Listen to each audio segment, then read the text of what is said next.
Hello everyone, welcome to strength for 10th।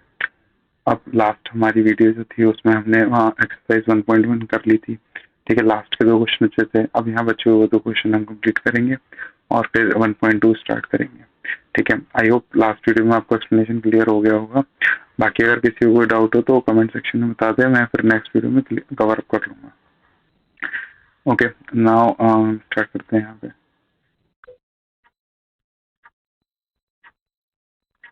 ठीक है, हमारा जो 6th क्वेश्चन था, 5th क्वेश्चन तक हमने कर लिया था। 6th क्वेश्चन देखते हैं हम लोग। क्वेश्चन है explain why 7 into 11 into 13 plus 13 and 7 into 6 into 5 into 4 into 3 into 1 plus 5 are composite number. Okay, तो composite number क्या होते हैं? which have more than 2 factors. ठीक है, यहाँ पे मैं इसको इसी के थ्रू से सॉल्व कर लूंगा आराम से। ठीक है, पहले हम ये वाले नंबर को लेते हैं अपने 7 into 11 into 13 plus 13। तो इस पूरे में से यहाँ पे 2 टर्म है, ये यहाँ से 13 कॉमन आ रहा है, यहाँ से 13 कॉमन आ रहा है। You will take common. Okay, now यहाँ पे रिमेनिंग क्या है, ये बच रहा है, प्लस यहाँ क्या बचेगा, 1 बचेगा। अब देखो ये जो नंबर है इसका फैक्टर एक 1 होगा, एक इसका फैक्टर एक खुद होगा। अदर देन दिस यहाँ पे एक 13 इसका फैक्टर आ रहा है और एक ही नंबर फैक्टर आ रहा है। ठीक है, तो हम यहाँ पे सिंपली लिख सकते हैं 7 into 11 into 13 plus 13 have more than 2 factor. ठीक है, therefore it is a composite number, क्योंकि यहाँ पे 13 भी इसका फैक्टर हो गया और एक ही नंबर भी। मैं उसे पूरा कैलकुलेट करने की कोई जरूरत है नहीं। ठीक है, क्योंकि 2 से ज्यादा तभी हो जाएंगे जब 13 भी हो रहा है हमारा।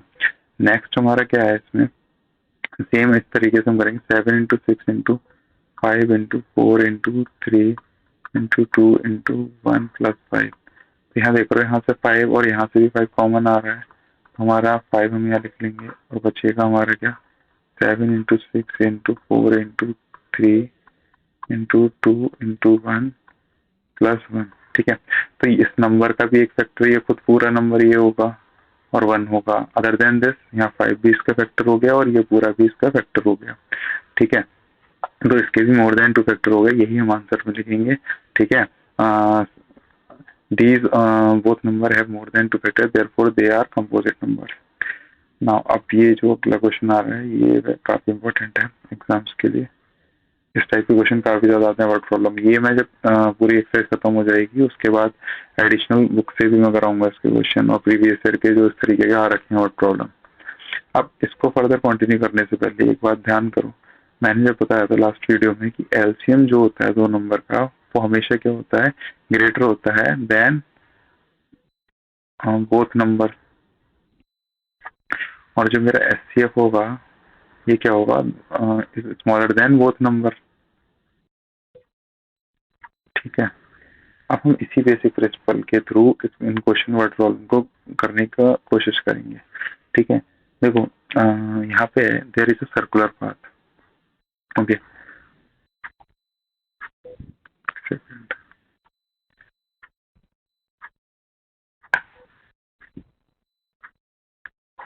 ठीक है, there is a circular path around a sports field. Sonia takes 18 minute to drive 1 round of the field. एक स्पोर्ट्स फील्ड था हमारा। ठीक है, ये मान लो हमारा स्पोर्ट्स फील्ड है, इसके अराउंड क्या बना हुआ है, सर्कुलर पाथ बना हुआ है। सोनिया जो है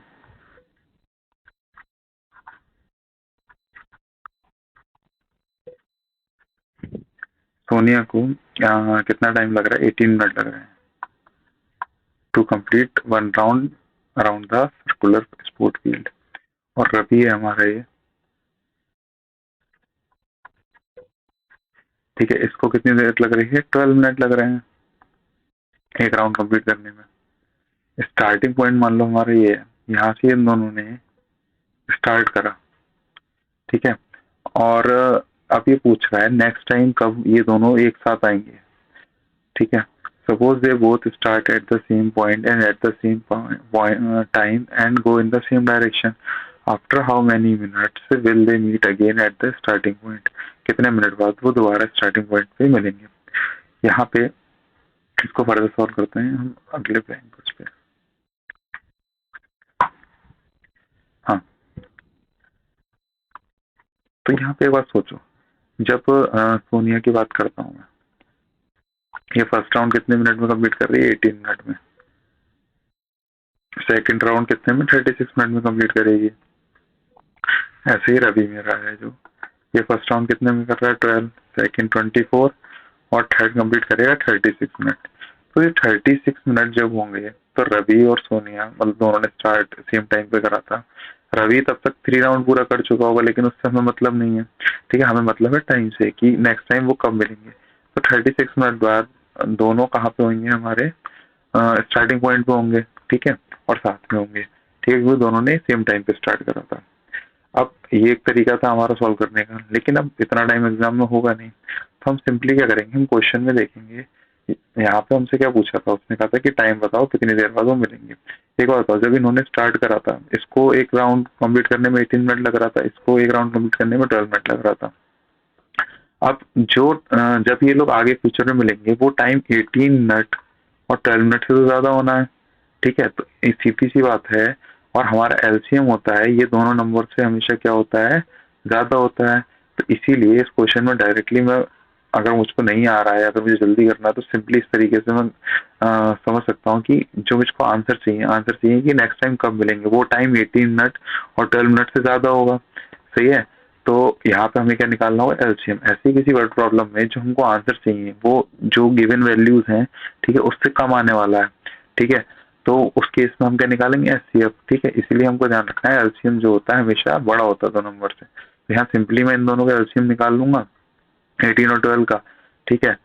तो यहाँ 18 का एलसीएम अगर मैं निकालूंगा 2 इंटू 3 इंटू 3, ठीक है, और यहाँ 12 का निकाल रहा हूँ मैं, फैक्टराइजेशन कर रहा हूँ पहले, 3 इंटू 2 इंटू 2, तो यहाँ पे 3 कॉमन आ गया, 2 कॉमन आ गया, तो एलसीएम में 2 इंटू 3 इंटू 3 इंटू 2, तो 3 3 9, 4 जा 36, तो एलसीएम आया 36 मिनट। 36 मिनट बाद दे विल मीट अगेन। अब और वर्ड प्रॉब्लम करेंगे, इसी बेस पे करना है, हमको पहचानना है हमारे को जो आंसर फाइंड करना है उसकी वैल्यू जो गिवन वैल्यूज हैं, ठीक है, उससे ज्यादा आएगा आंसर या फिर उससे कम होगा। बस हमें इतना जज करना, उसके बाद अगर जो आंसर हमें चाहिए वो कम आएगा तो हम एचसीएफ निकाल देंगे, ज्यादा चाहिए तो हम एलसीएम निकाल देंगे। जब ये एनसीईआरटी की एक्सरसाइज कंप्लीट हो जाएंगे उसके बाद एडिशनल क्वेश्चन कराऊंगा मैं प्रीवियस ईयर, इस तरीके की वर्ड प्रॉब्लम तो सारे हम इसी मेथड से सॉल्व करेंगे, बहुत ही जल्दी हो जाएंगे। इसमें बिल्कुल काफी बच्चे कंफ्यूज होते हैं, कहीं कंफ्यूज होने की जरूरत पड़ेगी नहीं। ओके, अब हमारा नेक्स्ट आता है, नेक्स्ट थ्योरम है एक इसी चैप्टर की बेसिक्स। यहाँ देखो थ्योरम क्या है, पहले ऊपर एक थ्योरम देखो, यहाँ लिखा है let P be a prime number, okay, if P divides A square then P divides A, ठीक है। इसको थोड़ा ऐसे समझते हैं, अगर मान लो 6 का स्क्वायर है, इट इज डिविजिबल बाई 2, ठीक है, तो हमारा 6 भी क्या होगा? डिविजिबल बाई 2 होगा। शॉर्ट में या फिर अगर सिंपली समझो तो इसको इस तरीके से समझो, अगर किसी नंबर का स्क्वायर किसी नंबर से डिवाइड हो रहा है तो वो नंबर भी उससे डिवाइड होगा। जैसे कि 6 का स्क्वायर 2 से डिवाइड हो रहा है तो 6 भी 2 से डिवाइड हो जाएगा कंप्लीटली। इसी थ्योरम के अकॉर्डिंग ये जो क्वेश्चन है काफी बार आ चुका है बोर्ड में, काफी इंपॉर्टेंट क्वेश्चन है इस चैप्टर का, that prove that root 2 is irrational. देखो नॉर्मली मैं क्या करूँ, रूट 2 का प्रॉपर मैं निकालूं, एक्सपेंशन करूं, ठीक है, प्रॉपर उसकी वैल्यू निकालूं, तो 7-8 डिजिट तक मुझे निकालना पड़ेगा, ठीक है। उसके बाद उसमें मैं दिखाऊंगा कि ये नॉन रिपीटिंग है, नॉन टर्मिनेटिंग है, इसीलिए इरेशनल है, लेकिन वो काफी लेंथी मेथड हो जाएगा। यहाँ पे हम कैसे करेंगे, हम उल्टा चलेंगे। यहाँ पे इसने हमसे कहा कि प्रूव करो रूट 2 इज इरेशनल, ठीक है, तो मैंने कहा अच्छा, तो मैंने कहा मैं ये मान रहा हूँ कि रूट 2 क्या है? रैशनल है, ठीक है, मैंने मान लिया कि ये रैशनल है। तो फिर अगर ये रैशनल है तो मैं इसे पी अपॉन क्यू या फिर ए अपॉन बी की फॉर्म में लिख सकता हूँ, तो मैंने इसको ए अपॉन बी की फॉर्म में लिख दिया। और मैंने यहाँ पे कहा कि ए और बी क्या है? को प्राइम क्या होते हैं? जिनका एचसीएफ क्या होगा? 1 होगा, या फिर जिनका कोई और कॉमन फैक्टर नहीं होगा अदर देन 1। तो हमारे रूट 2 ए अपॉन बी के इक्वल हो गया, ठीक है, यानी कि अब ए और बी का कोई कॉमन फैक्टर है ही नहीं। अब मैं यहाँ से लिख सकता हूँ A is equal to 2 into B, cross multiply करूंगा उसके थ्रू आ गया। अब यहाँ मैंने दोनों साइड स्क्वायर करा, दोनों साइड स्क्वायर करा तो ये क्या आ जाएगा, बी रूट 2 का square is equal to A square, तो हमारा ये आ जाएगा यहाँ से 2b square is equal to A square, ठीक है। तो अब एक बात बताओ मुझे, 2b square is equal to A square हो रहा है, यानी कि ए स्क्वायर मेरा किसके इक्वल है, 2 इंटू बी के इक्वल, यानी कि मेरा क्या हुआ, ए स्क्वायर 2 से डिविजिबल है, ये इसका मतलब ये तो हुआ कि ये इसका एक फैक्टर आ रहा है, ठीक है, और ये कम्प्लीटली डिविजिबल हो जाएगा इससे। तो जब मेरा ए स्क्वायर डिवाइड हो रहा है 2 से, तो बाई दिस थ्योरम, ठीक है, तो 2 भी मेरा डिवाइड कर देगा किसको, ए को, ए स्क्वायर 2 से डिवाइड हो रहा है तो ए भी 2 से डिवाइड हो जाएगा। तो जब ए 2 से डिवाइड हो रहा है तो 2 उसका एक फैक्टर होगा, ठीक है। तो मैंने लिख सकता हूँ A is equal to 2c, सी क्या है हमारा, कोई इंटीजर कोई वैल्यू हो सकती है, मुझे नहीं पता, ठीक, हो सकता है 1 हो या कुछ भी हो सकती है। तो A is equal to 2c हो गया। अब ये ए इक्वल टू 2c मैं उठा के कहाँ पे रख दूंगा, यहाँ पर, ठीक है। इसकी वैल्यू एक ही मैंने यहाँ पे रखी, जब इसकी एक ही वैल्यू मैंने यहाँ रख दी तो मेरा 2b स्क्वायर इक्वल टू क्या हो जाएगा, यहाँ पे 2b square is equal to 2c का होल स्क्वायर, एक ही जगह जब मैं 2c यहाँ रखूंगा तो ये क्या आ जाएगा, 2b square equal to 4c square. तो अब यहाँ से जब इसे सॉल्व करूंगा 2 2 जा 4, तो मेरा क्या बनेगा, b square equal to 2c square, यानी कि यहाँ क्या हुआ, b स्क्वायर का एक फैक्टर 2 भी है, यानी कि b स्क्वायर 2 से डिविजिबल हो रहा है, ठीक है। तो हमारा b भी 2 से डिविजिबल होगा, यानी कि हमारा 2 b का भी एक फैक्टर हो गया, ठीक है। अब एक बात बताओ, मेरा 2 हमारा a का भी फैक्टर हो गया, 2 हमारा b का भी फैक्टर हो गया, और ऊपर हमने यहाँ क्या बात करी थी कि a और b क्या है, को प्राइम है, ठीक है, हमने तो ये मान के करा था पूरा सॉल्व, ठीक है। तो यार ये बात तो पूरी गलत हो गई कि अब यहाँ पे इनका एक और फैक्टर आ गया 1 के अलावा कॉमन। तो यानी कि अब ये सब गड़बड़ी हुई इसीलिए क्योंकि हमने यहाँ पे ये रूट 2 को क्या मान लिया था, रैशनल मान लिया था, एक्चुअल में ये इरेशनल होता है, ठीक है। तो यानी कि मेरा ये जो पूरा जो हमारा अजम्पशन था, ठीक है, कि रूट 2 रैशनल है, ये रॉन्ग था, ठीक है। जब ये मेरा अजम्पशन रॉन्ग है कि रूट 2 रैशनल है तो सही क्या होएगा, रूट 2 इरेशनल हो जाएगा, ठीक है। आई होप समझ आ गया होगा, एक्सरसाइज में भी क्वेश्चन हम करेंगे इसी बेस पे तो और क्लियर हो जाएगा, ठीक है। इसका डाउट सर, ये काफी इंपॉर्टेंट क्वेश्चन है, ये बहुत आता है और सबसे ज्यादा कंफ्यूज होता है। देखो इसको पूरा याद नहीं करना है, इसको प्रॉपर समझ के चलना है, कहाँ कैसे कर रहे हैं, एक दो बार प्रैक्टिस करोगे सारा मतलब क्लियर फ्लो में आ जाएगा बिल्कुल।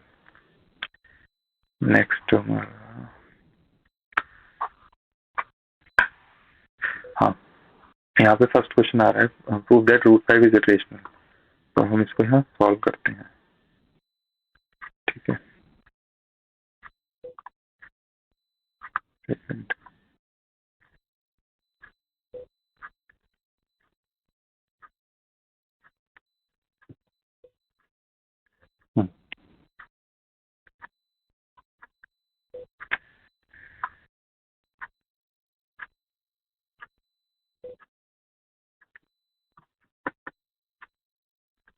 ओके। क्वेश्चन है फर्स्ट ऑफ एक्सरसाइज 1.2, ठीक है। रूट 5 को हमें इरेशनल प्रूव करना है, बहुत इजी है, अभी हमने करा था। तो हम लेंगे let root 5 be an rational number, हमने कह दिया ये क्या है, हमारा रैशनल नंबर है, ठीक है। तो अगर ये रैशनल नंबर है तो हम रूट 5 को कैसे लिख सकते हैं, ए अपॉन बी की फॉर्म में लिख सकते हैं, और यहाँ पे लिख देंगे A and B are coprime, ठीक है। अच्छा, अब मैं यहाँ पे इसकी क्रॉस मल्टीप्लाई कर सकता हूँ, तो A is equal to root 5 into B हो गया। अब ऑन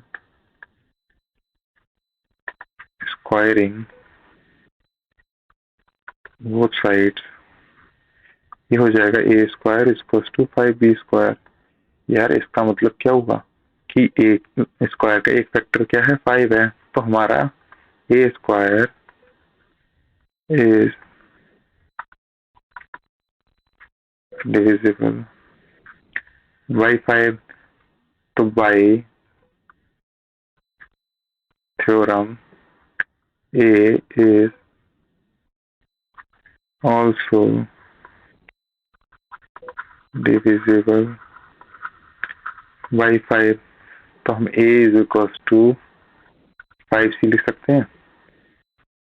जब मैं A is equals to 5C लिख दिया, ठीक है। अब मैं A is equals to 5C की वैल्यू कहाँ पर रखूंगा जाके, ठीक है। मैंने अब देखो A का factor A is divisible by 5 है, तो A का फैक्टर 5 तो होएगा ही, साथ में मैंने C भी मान लिया, हो सकता है कुछ मतलब 1 आ जाए, 2 आ जाए, 3 आ जाए, मुझे नहीं पता, मैंने मान लिया C, ठीक है। तो A is equals to 5C, 5 तो कंफर्म है ना, है। तो अब मैं वैल्यू इसकी उठा के यहाँ रखूंगा, तो ये मेरा हो जाएगा A की जगह जब 5C रखूंगा तो वहाँ A स्क्वायर है, तो 5C का स्क्वायर हो जाएगा, और ये कितना हो जाएगा 5B का स्क्वायर। तो ये मेरा क्या बनेगा 25C square is equal to 5B square, ठीक है। तो अब ये हो जाएगा मेरा 25C square is equal to 5B square, बार लिख देता हूँ, को जब मैं कट करूंगा 5 आ जाएगा, तो 5C square is equal to B square हो गया। अब यहाँ पे मेरा B square is divisible by 5 होगा, ठीक है। क्यों? क्योंकि B स्क्वायर का एक फैक्टर 5B है, ठीक है। तो अब ये B स्क्वायर डिविजिबल होगा, then by theorem B is also divisible by 5। तो हमारा B का भी फैक्टर A का A and B both have 5 as its factor.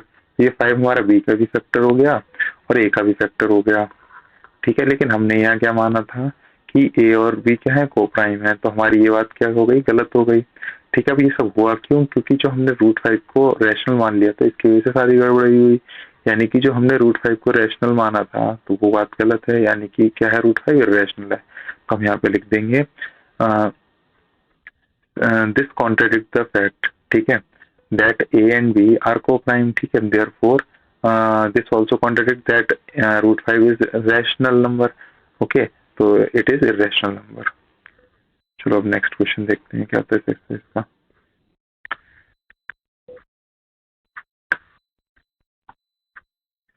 Prove that 3 + 2√5 is irrational। ये क्वेश्चन काफी अच्छा है, आसान है, तो हम इसको भी मानेंगे 3 + 2√5 हमारा किसके इक्वल है, हमने कह दिया कि ये P/Q के इक्वल है, ठीक है। हमने इसको कह दिया क्या है, ये रैशनल है।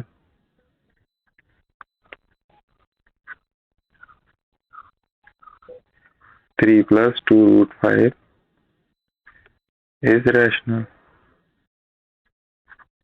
अच्छा, तो अब मैं यहाँ पे मैं लिख दे रहा हूँ P/Q, इसकी वजह से यहाँ कोई जरूरत नहीं है, लिख दे रहा हूँ, क्योंकि यहाँ पे हम इसको फॉलो नहीं करेंगे। इसको अब क्या करेंगे, स्क्वायरिंग ऑन बोथ साइड, तो 3 + 2√5 का होल स्क्वायर, और यहाँ हमारा क्या होगा P²/Q²। यहाँ पे जब स्क्वायर खुलेगा तो ये +B के होल स्क्वायर आइडेंटिटी से खुलेगा, तो 9 + 2 × 3 × 2√5। मैं बहुत बेसिक से करा रहा हूँ, जिसके बेसिक क्लियर नहीं है वो भी प्रॉपरली कर सकता है और उसको कोई दिक्कत नहीं आएगी। ये हो गया अपॉन ये Q², ठीक है। तो ये आया 9 + 3 × 2 = 6 = 12 √5 प्लस 4 × 5 = 20 = P²/Q²। यहाँ पे हमारा आ गया 29 + 12 √5। देखो जो मेरे पिछले क्वेश्चन थे वहां पे जैसे था √5 हमारा रैशनल है, प्रूव करो, जैसे ऊपर था, तो यहाँ पे तो मैं ये नहीं कह सकता था √5 इररेशनल है, √5 इररेशनल है, लेकिन मैं इस क्वेश्चन में तो यूज कर सकता हूँ ये वाली बात कि √5 इररेशनल होता है, ये तो फैक्ट में यहाँ पे यूज कर सकता हूँ, ठीक है। तो अब मैं यहाँ पे अगर इसको देखूं तो मेरा यहाँ पे क्या आया, इसको जब मैं राइट साइड ले जाऊंगा तो मेरा बचेगा यहाँ 12 √5 = P²/Q² - 29। ठीक है, -29 और √5 किसके इक्वल आ रहा है यहाँ पे, p² -29 और ये √12 नीचे आएगा तो ये 1/12 हो जाएगा। एक बात बताओ मुझे, हमें पता है कि किसी रैशनल नंबर में से अगर मैं रैशनल नंबर माइनस करता हूँ, मल्टीप्लाई करता हूँ तो आंसर मेरा रैशनल नंबर आता है। तो p/q क्या है, हमारा रैशनल है। हम लिखेंगे, हमने यहाँ माना है ना कि 3 + 2 √5 रैशनल है, तो p/q इसके इक्वल है, तो p/q भी रैशनल ही होगा। तो p/q इज रैशनल। ठीक है, तो हमारा p² q² -29 into 1/12 is also rational. ठीक है, अच्छा यानी कि ये पूरा पार्ट भी मेरा क्या हो गया, रैशनल हो गया। लेकिन we know that for the fact that √5 is irrational. तो भाई ये दोनों इक्वल हैं, इर्रेशनल के इक्वल वाला पार्ट भी तो इर्रेशनल ही होगा। ठीक है, तो अगर हमारा p² q² -29 इंटू 1/12 रैशनल हो रहा है तो √5 भी क्या होगा, रैशनल होगा। ठीक है, लेकिन this contradict the fact that √5 is, यहाँ लिख दे रहा हूँ, but this contradict the fact that √5 is irrational. यानी कि ये जो हमारा हम ये कह रहे थे, ये वाला जो पार्ट है पूरा रैशनल होगा, तो ये बात तो गलत हो जाएगी क्योंकि ये √5 के इक्वल है। जब √5 हमारा रैशनल होता है तो ये वाला पार्ट भी इरेशनल होएगा। ठीक है, तो यानी कि जब ये हमारा पार्ट इरेशनल होगा तो ये वाला जो हमारा 3 + 2 √5 का असम्पशन था कि ये रैशनल है, तो ये बात भी गलत हो जाएगी। तो ये 3 + 2 √5 भी क्या हो जाएगा, इरेशनल हो जाएगा। ठीक है, यहाँ एक बार पूरा आप और देख लो, हमारा ये p/q क्या था, रैशनल नंबर था। तो जब किसी रैशनल नंबर में से कुछ माइनस करेंगे वो भी रैशनल है, मल्टीप्लाई करेंगे वो भी रैशनल है, तो आंसर रैशनल आएगा। तो ये वाला पूरा पार्ट मेरा क्या हो गया, रैशनल हो गया। जब ये पूरा पार्ट रैशनल हो गया तो हमारा √5 भी रैशनल हो गया क्योंकि ये दोनों आपस में इक्वल हैं। लेकिन फॉर अ फैक्ट हमको ये पता है कि √5 क्या होता है, हमारा इरेशनल होता है। ठीक है, जब √5 हमारा इरेशनल होता है, सही है, तो फिर ये हमारा जो ये पार्ट पूरा था ये भी रैशनल होगा। यानी कि जो हमारा असम्पशन था कि p/q रैशनल होता है वो भी गलत हो गया। ठीक है, हमने जो वहाँ पे माना था कि ये रैशनल है क्योंकि ये 3 + 2 √5 के इक्वल है, तो इसलिए हमारा 3 + 2 √5 भी क्या हो गया, रैशनल हो गया। चलो आगे देखते हैं। अब इसमें मैं ये वाला क्वेश्चन कराता हूँ। ठीक है, ये वाला इसी की तरह होगा, आप ट्राई करना, ना हो तो मुझे बताना। देखो ये वाले जो क्वेश्चन है ना, ये वाला और ये, इन चारों में हमको क्या करना है कि सॉल्व करते हुए हमको एक पार्ट को उसके इक्वल ला के दिखा देना है, किसी भी रैशनल के इक्वल, चाहे √5 हो, चाहे √2, चाहे √6 या कुछ भी हो। जैसे सेकंड क्वेश्चन है तो मैं एज्यूम करूंगा, लेट 7√5 बी रैशनल। ठीक है, तो हमारा 7√5 किसके इक्वल हो गया, a/b के, स्क्वायरिंग ऑन बोथ साइड।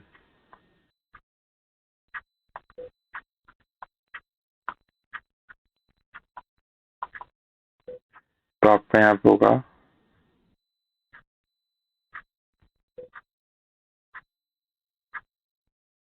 नहीं, स्क्वायरिंग की इसमें जरूरत ही नहीं है, तो ऐसे हो जाएगा। इसको सिंपली देखो, √5 इक्वल्स टू a/b इंटू 1/7। ठीक है, a/b मेरा रैशनल है, यहाँ लिखूंगा मैं a/b इज रैशनल। ठीक है, क्योंकि 7√5 रैशनल माना है तो, और इसको मैंने a/b के इक्वल लिखा है, तो मेरा a/7b भी रैशनल होगा। रैशनल नंबर में किसी रैशनल नंबर की मल्टीप्लाई करेंगे तो वो भी रैशनल हो जाएगा। तो यार जब ये मेरा रैशनल हो गया तो ये किसके इक्वल है, √5 पे, तो √5 भी क्या हुआ, इज रैशनल। ठीक है, but this contradict the fact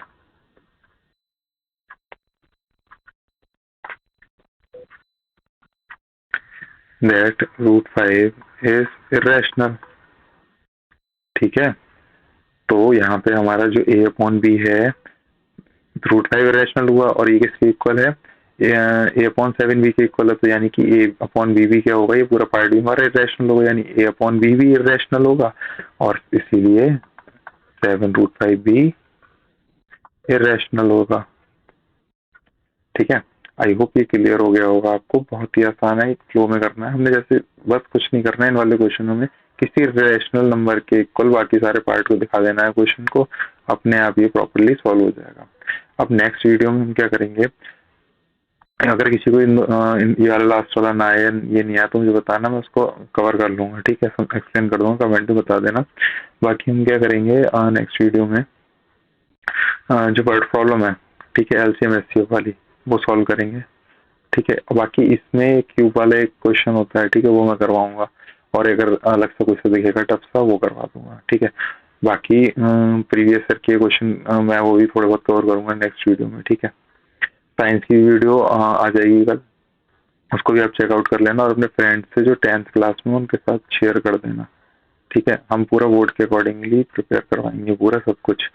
ठीक है, चलो, थैंक यू, और please subscribe, share and like if you like the content. Bye.